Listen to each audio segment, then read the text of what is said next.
जगत में प्रत्येक व्यक्ति को किसी न किसी प्रकार की निर्बलता अवश्य होती। जैसे कोई बहुत तेजी से दौड़ नहीं पाता तो कोई अधिक भार नहीं उठा पाता, कोई असाध्य रोग से पीड़ित रहता है तो कोई पढ़े हुए पाठों को स्मरण में नहीं रख पाता। ऐसे अनेकों उदाहरण और भी हैं। क्या आप किसी ऐसे व्यक्ति को जानते हैं जिसे सब कुछ प्राप्त हो और हम जीवन की उस एक निर्बलता को जीवन का केंद्र मानकर जीते हैं? इस कारणवश हृदय में दुख और असंतोष रहता है सदा। निर्बलता मनुष्य को जन्म से अथवा संजोग से प्राप्त होती है, किंतु उस निर्बलता को मनुष्य का मन अपनी मर्यादा बना लेता है। किंतु कुछ व्यक्ति ऐसे भी होते हैं जो अपने पुरुषार्थ और श्रम से उस निर्बलता को पराजित कर देते हैं। क्या भेद है उनमें और अन्य लोगों में? क्या आपने कभी विचार किया है? सरल सा उत्तर है इसका। जो व्यक्ति निर्बलता से पराजित नहीं होता, जो पुरुषार्थ करने का साहस रखता है हृदय में, वो निर्बलता को पार कर जाता है। अर्थात निर्बलता अवश्य ईश्वर देता है, किंतु मर्यादा मनुष्य का मन ही निर्मित करता है। स्वयं विचार कीजिए।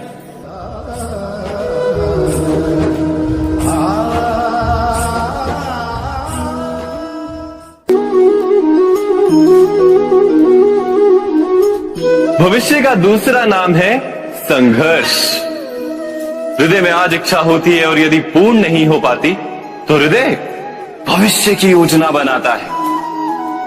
भविष्य में इच्छा पूर्ण होगी ऐसी कल्पना करता रहता है, किंतु जीवन ना तो भविष्य में है ना अतीत में। जीवन तो इस क्षण का नाम, अर्थात इस क्षण का अनुभव ही जीवन का अनुभव। पर हम ये जानते हुए भी इतना सा सत्य समझ नहीं पाते। या तो हम बीते हुए समय के स्मरणों को घेर कर बैठे रहते, या फिर आने वाले समय के लिए हम योजनाएं बनाते रहते हैं और जीवन जीवन बीत जाता है। एक सत्य यदि हम हृदय में उतार लें कि ना हम भविष्य देख सकते हैं, ना ही भविष्य निर्मित कर सकते हैं, हम तो केवल धैर्य और साहस के साथ भविष्य को आलिंगन दे सकते हैं, स्वागत कर सकते हैं भविष्य का। तो क्या जीवन का हर पल जीवन से नहीं भर जाएगा? स्वयं विचार कीजिए।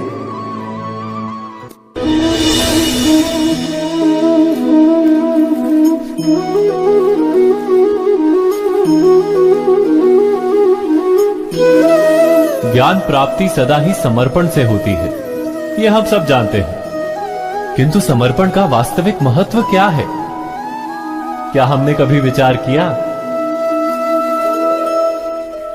मनुष्य का मन सदा ही ज्ञान प्राप्ति में विभिन्न बाधाओं को उत्पन्न करता है। कभी किसी अन्य विद्यार्थी से ईर्ष्या हो जाती है, कभी पढ़ाए हुए पाठों पर संदेह जन्मता है और कभी गुरु द्वारा दिया गया दंड मन को अहंकार से भर देता है। नहीं, क्या ऐसा नहीं होता? न जाने कैसे कैसे विचार मन को भटकाते हैं और मन की इसी अयोग्य स्थिति के कारण हम ज्ञान प्राप्त नहीं कर पाते। मन की योग्य स्थिति केवल समर्पण से निर्मित होती है। समर्पण मनुष्य के अहंकार का नाश करता है, ईर्ष्या, महत्वाकांक्षा आदि भावनाओं को दूर कर हृदय को शांत करता है और मन को एकाग्र करता है। वास्तव में ईश्वर की सृष्टि में ना ज्ञान की मर्यादा है ना ज्ञानियों की। गुरु दत्तात्रेय ने तो गाय और श्वान से भी ज्ञान प्राप्त कर लिया था। अर्थात विषय ब्रह्म ज्ञान का हो या जीवन के ज्ञान का या गुरुकुल में प्राप्त होने वाले ज्ञान का, उसकी प्राप्ति के लिए गुरु से अधिक महत्व है उस गुरु के प्रति हमारा समर्पण। क्या ये सत्य नहीं?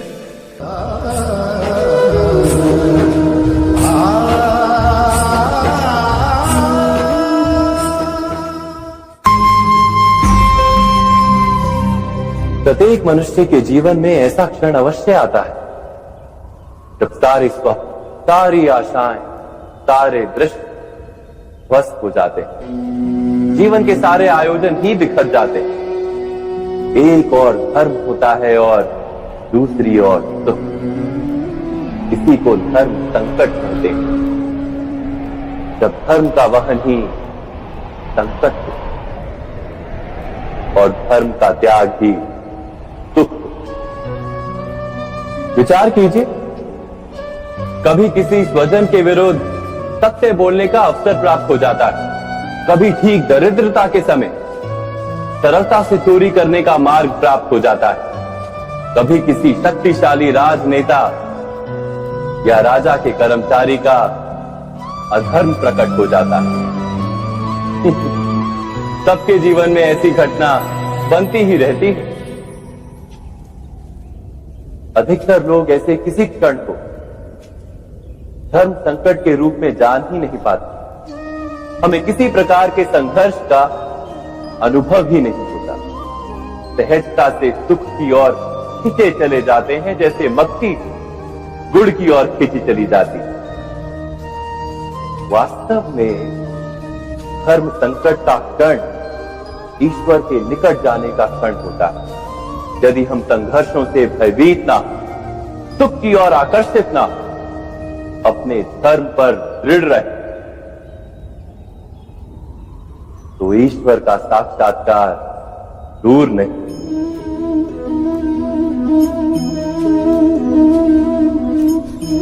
पवन से युद्ध करने वाला पत्ता यदि पेड़ से गिरता है तो भी आकाश की ओर उठता है। पवन से झुकने वाली घास वही भूमि पर रह जाती है। अर्थात धर्म संकट से यदि हम संकट को ही टाल दें तो सुख तो मिलता है, जीवन बढ़ता है, किंतु क्या चरित्र नहीं टूटता? क्या आत्मा दरिद्र नहीं हो जाती? क्या ईश्वर से अंतर नहीं हो जाता? स्वयं विचार कीजिए।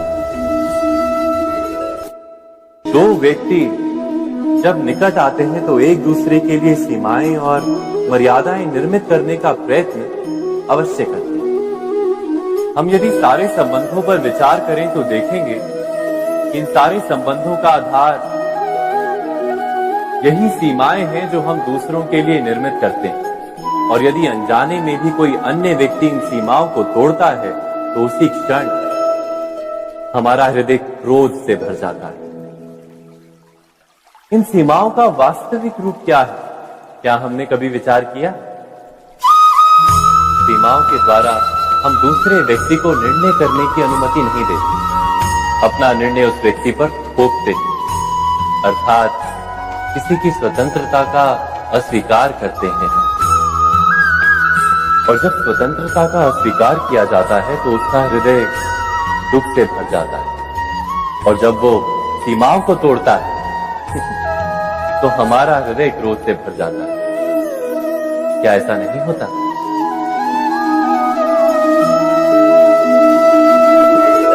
पर यदि एक दूसरे की स्वतंत्रता का सम्मान किया जाए तो किसी मर्यादाओं या सीमाओं की आवश्यकता ही नहीं होती। अर्थात जिस प्रकार स्वीकार किसी संबंध का देह है, क्या वैसे ही स्वतंत्रता किसी संबंध की आत्मा नहीं? स्वयं विचार कीजिए। सबके जीवन में ऐसा प्रसंग अवश्य आता है कि सत्य कहने का निश्चय होता है हृदय में, किंतु मुख से सत्य निकल नहीं पाता। कोई भय मन को घेर लेता है। किसी घटना अथवा प्रसंग के बारे में बात करना या फिर स्वयं से कोई भूल हो जाए उसके बारे में कुछ बोलना, क्या ये सत्य है? नहीं, ये तो केवल तथ्य है। अर्थात जैसा हुआ था वैसा केवल बोल देना सामान्य सी बात है। किंतु कभी कभी उस तथ्य को बोलते हुए भी भय लगता है। कदाचित किसी दूसरे की भावनाओं का विचार आता है मन, दूसरे को दुख होगा ये भय भी शब्दों को रोकता है। तो ये सत्य क्या है? क्या हमने कभी विचार किया है? जब भय रहते हुए भी कोई तथ्य बोलता है तो वो सत्य कहलाता है। वास्तव में सत्य कुछ और नहीं, केवल निर्भयता का दूसरा नाम। और निर्भय होने का कोई समय नहीं होता, क्योंकि निर्भयता आत्मा का स्वभाव है। अर्थात क्या प्रत्येक क्षण सत्य बोलने का क्षण नहीं होता?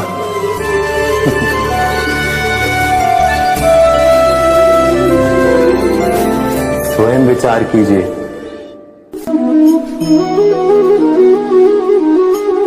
श्रेष्ठता का क्या अर्थ है?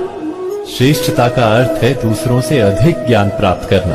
अर्थात मूल्य इस बात का नहीं कि स्वयं कितना ज्ञान प्राप्त किया, मूल्य इस बात का है कि प्राप्त किया हुआ ज्ञान अन्य लोगों से कितना अधिक है। अर्थात श्रेष्ठता की इच्छा ज्ञान प्राप्ति को भी एक स्पर्धा बना देती है।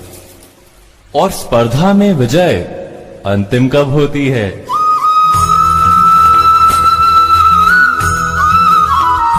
कुछ समय के लिए तो श्रेष्ठ बना जा सकता है, किंतु सदा के लिए कोई श्रेष्ठ नहीं रह पाता। फिर वही असंतोष, पीड़ा और संघर्ष जन्म लेता है। किंतु श्रेष्ठ बनने के बदले यदि उत्तम बनने का प्रयत्न करें तो क्या होगा? उत्तम का अर्थ है कि जितना प्राप्त करने योग्य है वो सब प्राप्त करना, किसी से अधिक पाने की इच्छा से नहीं, मात्र आत्मा की तृप्ति हेतु कुछ प्राप्त करना। उत्तम के मार्ग पर किसी अन्य से स्पर्धा नहीं होती, स्वयं अपने आप से स्पर्धा होती है। अर्थात उत्तम बनने का प्रयत्न करने वाले को देर अबेर सारा ज्ञान प्राप्त हो जाता है, बिना प्रयत्न के ही वो श्रेष्ठ बन जाता है। किंतु जो श्रेष्ठ बनने का प्रयत्न करता है वो श्रेष्ठ बने या ना बने, उत्तम कभी नहीं बन पाता।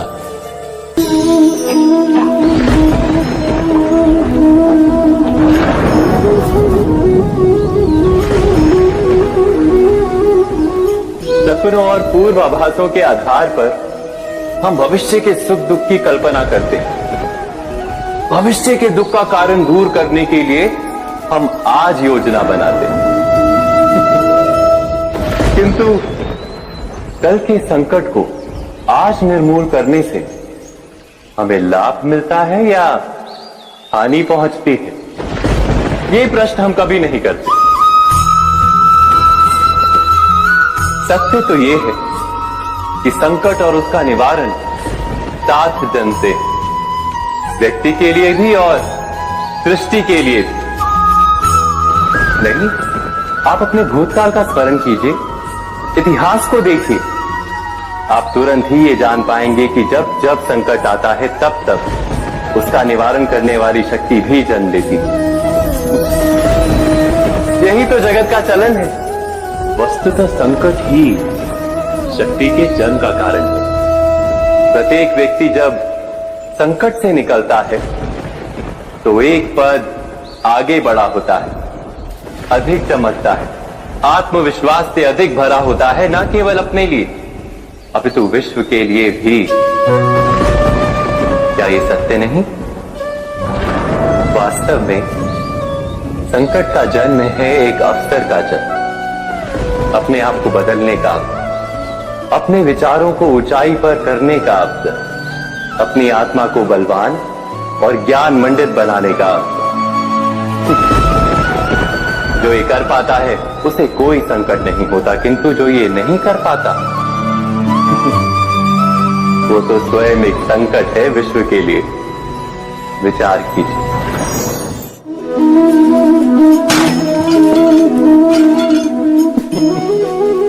स्वयं विचार कीजिए।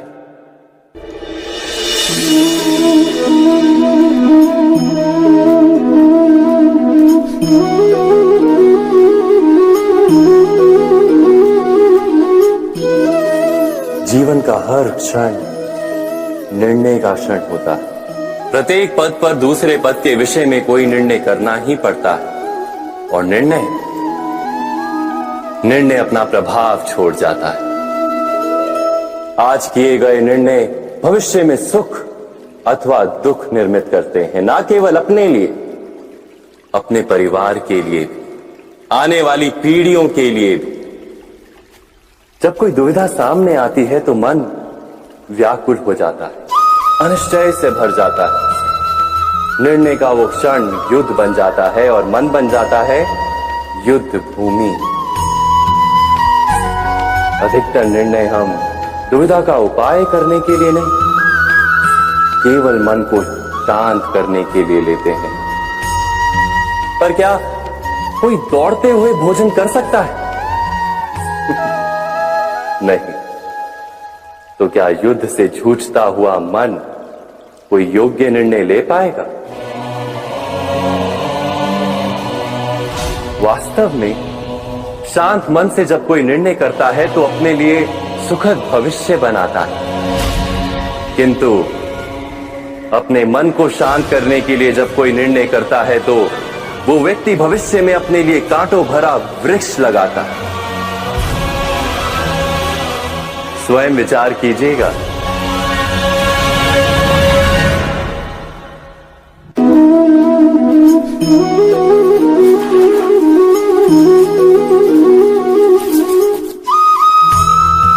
जीवन में आने वाले संघर्षों के लिए जब मनुष्य स्वयं को योग्य नहीं मानता, जब उसे अपने ही बल पर विश्वास नहीं रहता, तब वो सद्गुणों को त्याग कर दुर्गुणों को अपनाता है।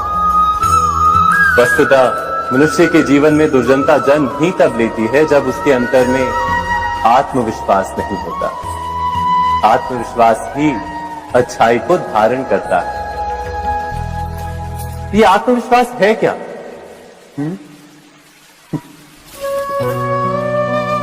जब मनुष्य ये मानता है कि जीवन का संघर्ष उसे दुर्बल बनाता है, तो उसे अपने ऊपर विश्वास नहीं रहता।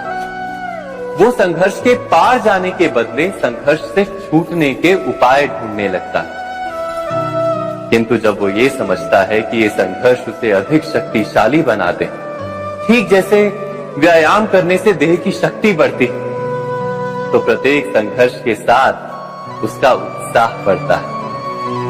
अर्थात आत्मविश्वास और कुछ भी नहीं, मन की स्थिति, जीवन को देखने का दृष्टिकोण मात्र है। और जीवन का दृष्टिकोण तो मनुष्य के अपने वश में होता है। स्वयं विचार कीजिए।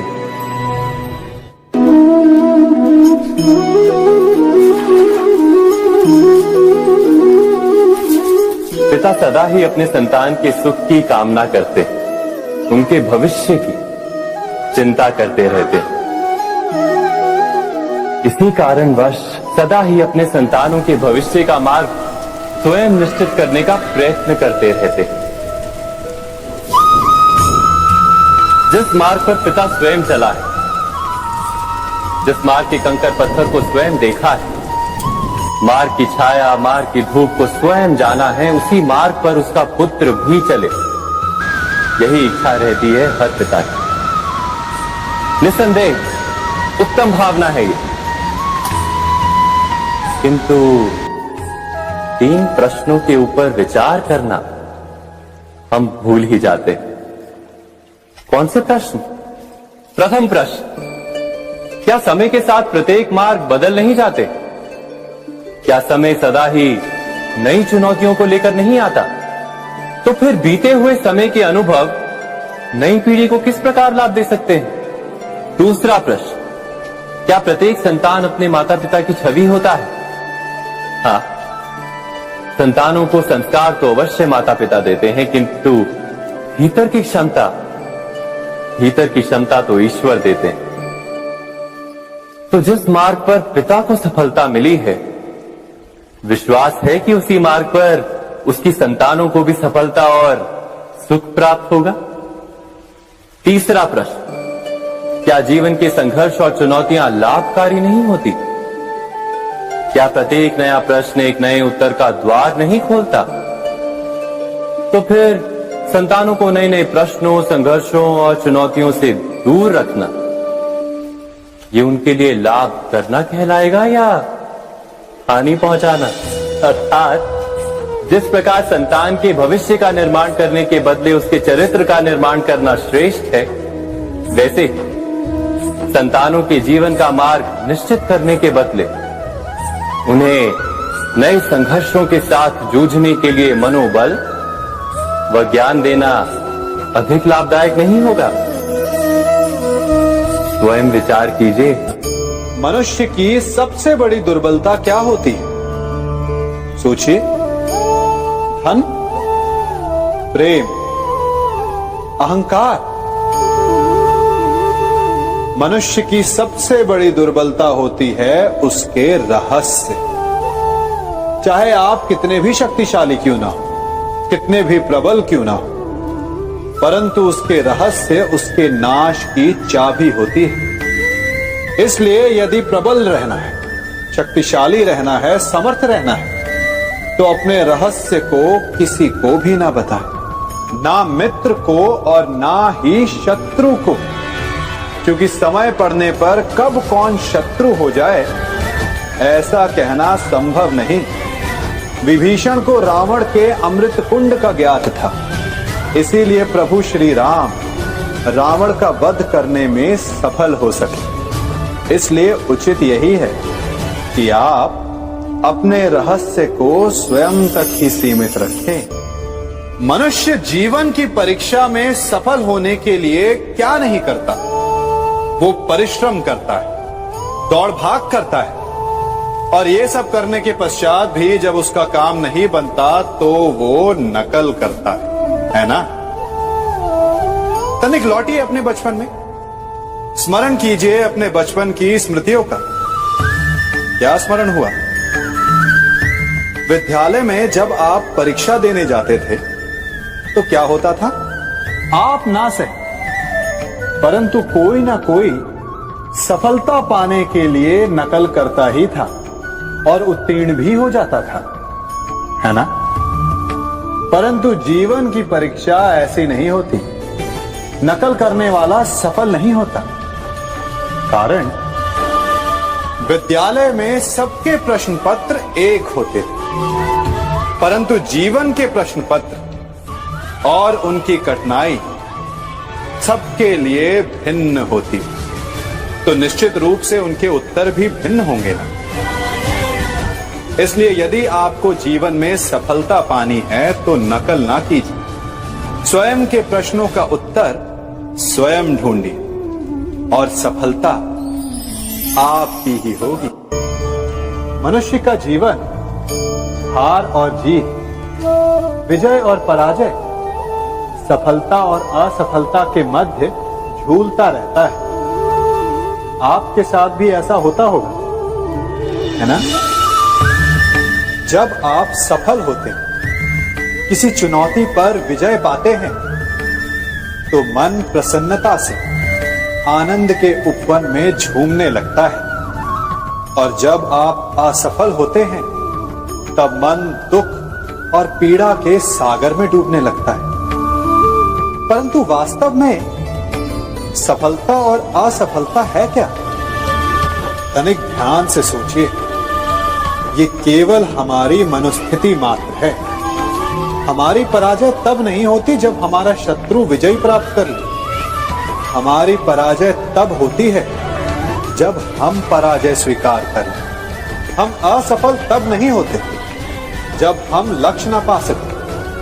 हम असफल तब होते हैं जब हम प्रयास करना बंद कर दें। इसलिए प्रयास करते रहें और हार ना माने, क्योंकि जिस दिन आप हार स्वीकारना बंद कर देंगे, जीत आपके चरणों में होगी। अब सबने बरगद के वृक्ष को तो देखा ही होगा। क्या आपको ज्ञात है बरगद के वृक्ष के बीज का आकार राई से भी छोटा होता है, परंतु बरगद का वृक्ष संसार के महाकाय वृक्षों में जाना जाता है।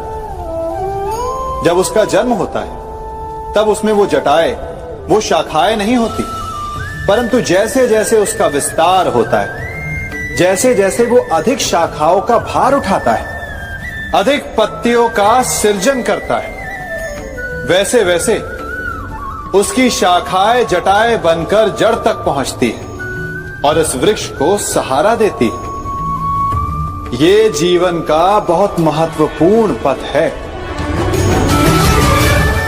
बिना लोभ लालच शुभ कार्य करें, अन्य लोगों की सहायता करें। धीरे धीरे आपने जिनकी सहायता की वो आपके सहायक बनते जाएं, आपकी जड़ों को और बलशाली बनाएंगे, आयु मान और आकार बढ़ाएंगे। सहजीवन, सहायता और निष्काम कर्म आपको मृत्यु के पश्चात भी मरने नहीं देगा, आपको अमर रखेगा। हमारा शरीर प्रकृति का एक महान आविष्कार है। इससे जटिल संरचना संसार में और कोई नहीं। हमारा शरीर जितना जटिल है, यदि इसे ठीक से जाना जाए तो इससे अधिक सरल ज्ञान देने वाला और कोई नहीं। हमारे शरीर में 5 इंद्रियां होती हैं जो हमें भाव, गुण और वस्तुओं का बोध कराती हैं। हमारे पास आंखें हैं, नाक है, स्पर्श के लिए त्वचा है, कान है और जीभा है। सबका भिन्न भिन्न कार्य है। आंखों से देखना, कानों से सुनना, नथनों से श्वास लेना, त्वचा से स्पर्श करना और जीभा से स्वाद लेना। परंतु क्या आपने कभी सोचा कि प्रकृति ने हमें 2 आंखें दी, 2 नथनें दी, 2 कान दी, स्पर्श के लिए ये पूरा शरीर दिया, परंतु जीभा केवल 1 दी? ऐसा क्यों? क्योंकि प्रकृति चाहती है कि हम देखें अधिक, सुने अधिक और ज्ञान अधिक अर्जित करें, बोले कम। क्योंकि अधिक वाचाल नाश को निमंत्रण देता है। स्मरण रखिएगा।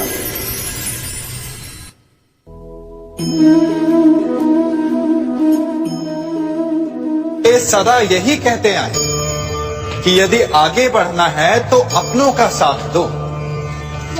सत्य कहते हैं, अपनों का साथ देना ही चाहिए, परंतु साथ देने से पूर्व ये अवश्य पहचान लेना चाहिए कि अपने हैं कौन।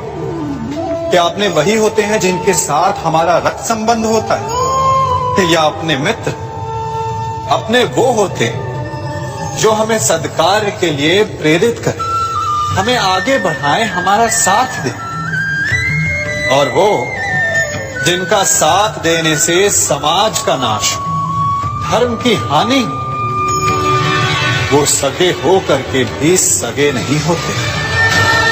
इसलिए जब अपनों की परिभाषा का चुनाव करें तो उन्हें अपना माने जो आपका साथ दे, उन्हें नहीं जो हमें अज्ञान के मार्ग पर ले जाएं।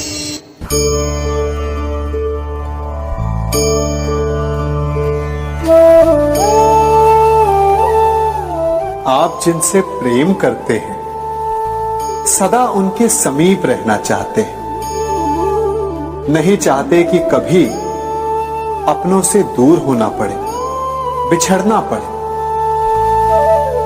परंतु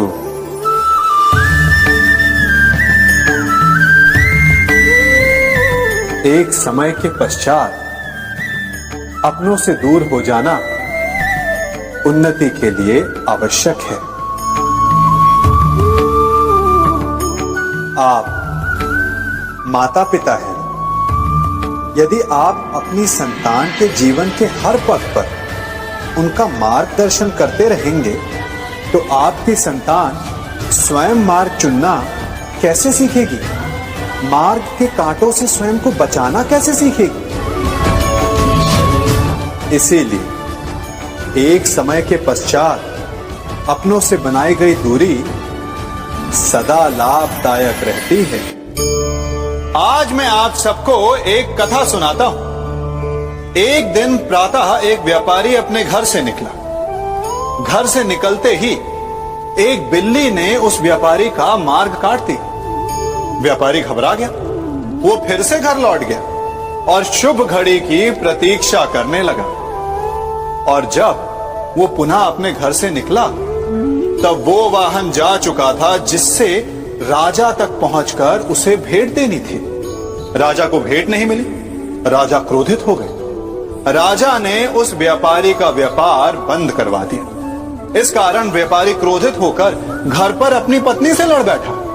पत्नी अपने बच्चों समेत मैके वापस चली गई और उस व्यापारी के जीवन में यदि कुछ रह गया था तो केवल अंधकार। और इन सब का कारण वो उस बिल्ली को मानता रहा जिसने उसका मार्ग काटा था।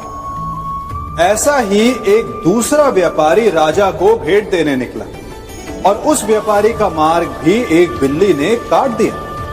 वो व्यापारी तनिक घबराया, परंतु उसने आगे बढ़ना अधिक उचित समझा। राजा तक वो समय पर पहुंचा। उसने राजा को भेंट दी। राजा प्रसन्न हुए और राजा ने व्यापारी को अपना व्यापार बढ़ाने की अनुमति दी, स्वर्ण आभूषण दी। जब व्यापारी घर पर पहुंचा तो पत्नी को आभूषण और अपने बच्चों को देने के लिए वस्त्र थे उसके पास। हर ओर प्रसन्नता थी। समझ रहे हैं ना? दोनों के साथ एक ही प्रकार की घटना हुई, परंतु दोनों की प्रतिक्रिया भिन्न थी। ऐसा ही हमारा जीवन भी है। हमारे जीवन में प्रारब्ध का अपना स्थान है, परंतु उससे कई अधिक महत्वपूर्ण हमारी प्रतिक्रिया, हमारे सोच का प्रभाव है, क्योंकि यही हमारे जीवन को आकार देते हैं। इसलिए अपनी सोच को सकारात्मक रखिए। आपका जीवन सदैव आनंदमय।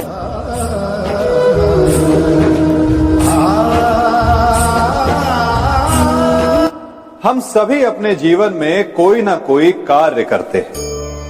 कार्य करते हैं तो थकान की अनुभूति होती है, और यदि थकान ना उतरे तो कार्य करने का मन नहीं करता। हम आशा करते हैं कि कदाचित एक दिन में 24 के स्थान पर 26 घंटे होते तो आराम करने के लिए हमें और अधिक समय मिल जाता। हमें ऐसा अनुभव होता है कि हम बहुत अधिक कार्य कर रहे हैं, है ना? परंतु क्या आपने कभी सोचा है कि जो लोग संसार में सफल हैं, उनके पास भी सफल होने के लिए दिन में केवल 24 घंटे थे? तो फिर वो सफल क्यों? इसका एक छोटा सा रहस्य है। वो कार्य चुनते हैं जो उन्हें प्रिय है, जिसे करने में उन्हें आनंद आता है। उन्हें लगता ही नहीं कि वो कार्य कर रहे हैं, उन्हें लगता है कि वो प्रतिपल आनंद मना रहे हैं। और जब आप आनंद मनाते हैं तो थकान कैसी?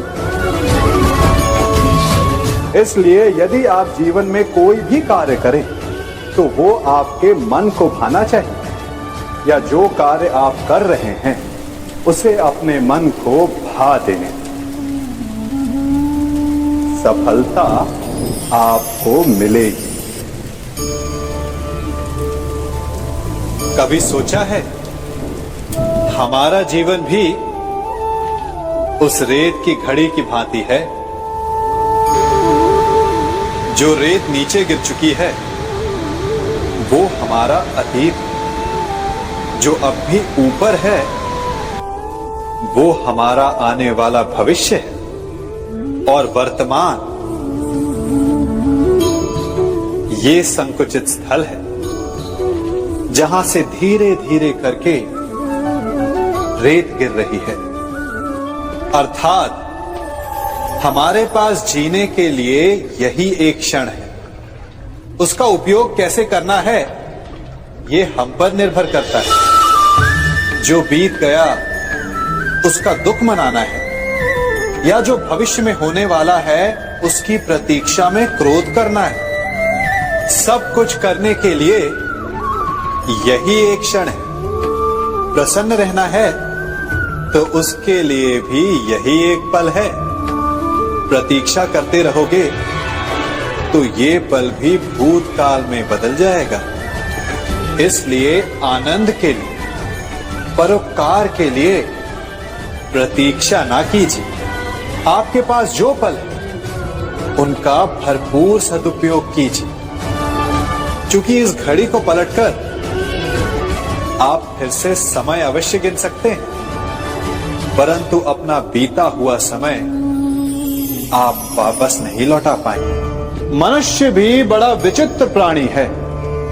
अपनों से नीचे के स्तर के लोगों को वो हे दृष्टि से देखता है, उनका उपहास उड़ाता है, उनसे बार बार कहता है कि तुम्हारा कुछ नहीं हो सकता, तुम भविष्य में कुछ नहीं कर पाओगे। जब मनुष्य के पास धन, संपत्ति, मान होता है तो वो दूसरों का आदर नहीं करता, परंतु वो एक बात भूल जाता है कि उससे भी अधिक शक्तिशाली कोई अस्तित्व में है, और वो है समय। काल काल अपना चक्र कब बदलेगा ये कोई नहीं जानता। समय अपनी करवट कब लेगा ये कोई नहीं जानता। कोयला भी समय के साथ साथ हीरे में परिवर्तित हो जाता है। इसलिए जीवन में कभी भी किसी का भी उपहास नहीं उड़ाना चाहिए।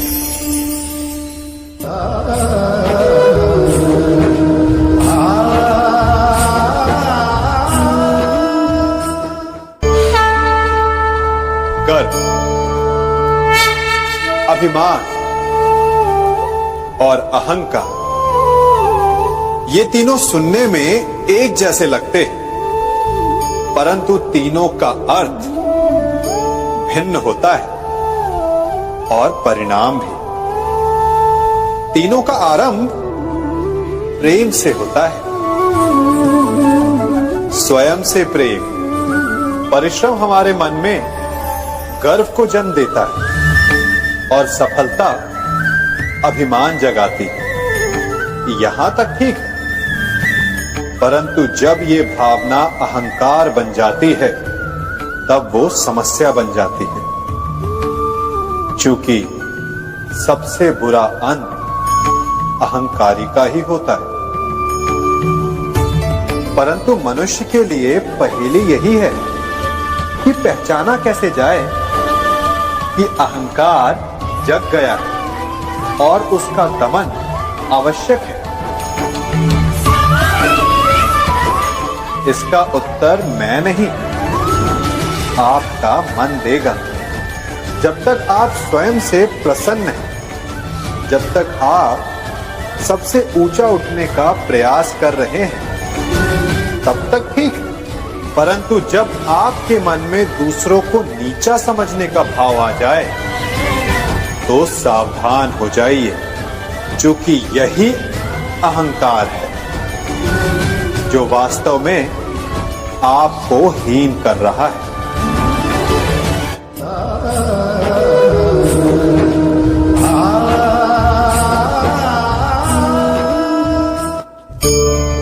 आज मैं आप सबको एक कहानी सुनाता हूं। एक दिन गोकुल में दो व्यापारी आए। एक व्यापारी शहद का था, बड़ा मीठा शहद था उसका, परंतु वो गोकुल में टिक नहीं पाया। उसके व्यापार ने घाटा खाया और शीघ्र ही वो गोकुल छोड़कर चला गया। और दूसरा व्यापारी मिर्च का था। पहले दिन वो एक पोटली लाया और दूसरे ही दिन वो पूरी बैलगाड़ी भर कर लाया, और धीरे धीरे पूरी मथुरा में उसकी धाक जम गई। मुझे बड़ा आश्चर्य हुआ, तो मैंने बाबा से पूछा कि ऐसा क्यों कि एक मीठे शहद का व्यापारी कंगाल हो गया और एक मिर्च का व्यापारी धीरे धीरे नगर सेठ बन गया। बाबा मुस्कुराए और उन्होंने कहा कि मीठी बोली बोलने वाले की तीखी मिर्च भी बिक जाती है, और जो कड़वी बोली बोलता है उसका मीठा शहद भी नहीं बिकता। वाह, कितने उत्तम विचार हैं उनके, और उचित ही है। मनुष्य अपने जीवन में सदैव अपने वचनों से उठता है और अपने वचनों से ही गिरता है। इसलिए अपने जीवन में सदैव मीठी बोली बोलने का प्रयास कीजिए, आपका जीवन सरल हो जाएगा। मनुष्य की सबसे बड़ी दुर्बलता क्या होती है? सोचिए। धन, प्रेम, अहंकार। मनुष्य की सबसे बड़ी दुर्बलता होती है उसके रहस्य। चाहे आप कितने भी शक्तिशाली क्यों ना हो, कितने भी प्रबल क्यों ना हो, परंतु उसके रहस्य उसके नाश की चाबी होती है। इसलिए यदि प्रबल रहना है, शक्तिशाली रहना है, समर्थ रहना है, तो अपने रहस्य को किसी को भी ना बताए, ना मित्र को और ना ही शत्रु को, क्योंकि समय पड़ने पर कब कौन शत्रु हो जाए ऐसा कहना संभव नहीं। विभीषण को रावण के अमृत कुंड का ज्ञात था, इसीलिए प्रभु श्री राम रावण का वध करने में सफल हो सके। इसलिए उचित यही है कि आप अपने रहस्य को स्वयं तक ही सीमित रखें।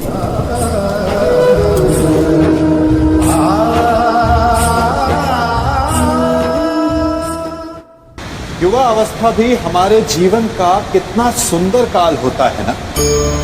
बाहु में बल, मन में कुछ बड़ा कर जाने की चाह, आंखों में भविष्य के सुंदर और कोमल सपने। और इसी अवस्था में मनुष्य के भीतर पनपता है प्रेम। किसी को देखकर उस पर मन मोहित हो जाता है और फिर मनुष्य अपना सब कुछ उस पर न्यौछावर कर देना चाहता है। फिर प्रेम की परिणति होती है विवाह में। क्यों? सबको अपने खट्टे मीठे संस्मरण स्मरण हुआ है ना। परंतु यहीं से अधिकतर माता पिता और संतान के मध्य विचारों का विरोध प्रारंभ हो जाता है। संतान को लगता है कि उसका चुना जीवन साथी ही उसके लिए उपयुक्त है, और माता पिता को लगता है कि संतान अनजाने में भूल कर रही है। संतान का तर्क होता है कि उसे विवाह किससे करना है, ये उसका अधिकार है। और माता पिता का तर्क ये होता है कि अब भी जीवन साथी चुनने की समझ संतान में है ही नहीं। तो इस अवरोध को काटा कैसे जाए, उचित निर्णय कैसे लिया जाए? इसका एक ही मार्ग है, अपने उत्तरदायित्व का भान और अपनों से बड़ों के मापदंडों का भान। विवाह करने से पूर्व ये जान लेना आवश्यक है कि विवाह केवल अपने प्रेम को पाने का मार्ग नहीं है, अपितु विवाह से जीवन का एक नया द्वार भी खुलता है। और हर नए जीवन के साथ नए उत्तरदायित्व भी होते हैं। और यदि इन उत्तरदायित्वों को समझकर निर्णय लिया जाए तो विश्वास कीजिए आपका दाम्पत्य जीवन आनंद से भरा रहेगा और आपको कभी ये पछतावा नहीं होगा कि आपने कोई अनुचित निर्णय लिया। सागर का जल वाष्प बनकर उड़ता है, तब वो हमें दिखाई नहीं देता। मेघ उस जल को अपने भीतर छिपा लेते हैं, लंबी यात्रा करते हैं, प्रयास करते हैं कि वो जल सदा उनके भीतर छिपा रहे। परंतु जब वायु का वेग उन्हें उड़ाकर किसी पर्वत से ले जाकर के टकरा देता है, तब उन मेघों को बरसना ही पड़ता है, क्योंकि यही नियति है, यही प्रकृति है। क्योंकि जल को सागर में जाकर मिलना ही है। ठीक ऐसा ही हमारे साथ भी होता है। हम सत्य अपने मन के मेघों में चाहे जितना छिपाने का प्रयास कर ले, परंतु समय की आंधी उसे वास्तविकता के पर्वत से ले जाकर के टकराकर हमारे समक्ष ले ही आती है। जिस भय के कारण आप सत्य को सामने नहीं लेकर आना चाहते, एक दिन वही भय हमारे समक्ष आकर खड़ा हो जाता है और फिर हम लाचार हो जाते हैं, क्योंकि हमने उस भय का सामना करने की तैयारी नहीं की होती। इसलिए सत्य से भागे नहीं, उसे छिपाए भी नहीं, उसे स्वीकार करें। भविष्य की बड़ी विपत्ति से बच जाएंगे।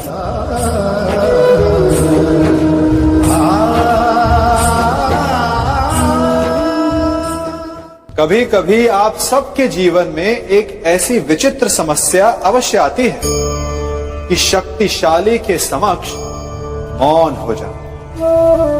कि उस शक्तिशाली से विवाद करने से बचने के लिए आप मौन रह जाते। मानता हूं ऐसा करने से आप एक विवाद से बच जाते, एक संघर्ष से बच जाते, परंतु ऐसा बचाव एक बड़े संघर्ष को जन्म दे देता है।